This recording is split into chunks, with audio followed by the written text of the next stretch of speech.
ಹೇ ಬಾಯ್ ಮೇಲೆ ಬೆರಳಿಡಿತು ಭೂಲೋಕ ನನ್ನವಳ ನೋಡುತ್ತಾ. ಹೌದೇನಪ್ಪ. ಹೇ ಯಾರಿಷ್ಟು ಸುಂದರಿ ಅಂತೂ ಈ ಲೋಕ ಬೆಚ್ಚಿ ಬೆರಗು ಆಗುತ್ತಾ. ನೋಡೋಕೆ ನನ್ನಾಕೆ ಏನು ಬೊಂಬೆ ಬೊಂಬೆ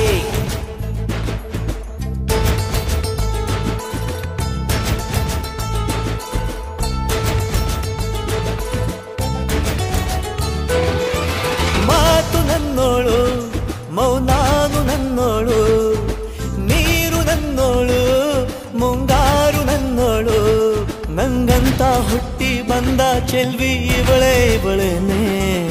ಬೆಲ್ ಬೆಲ್ ಬೆಲ್ಲ ಹೊಡಿತಾಳೆ ಎದೆಯ ಒಳಗೆ ಘಲ್ ಘಲ್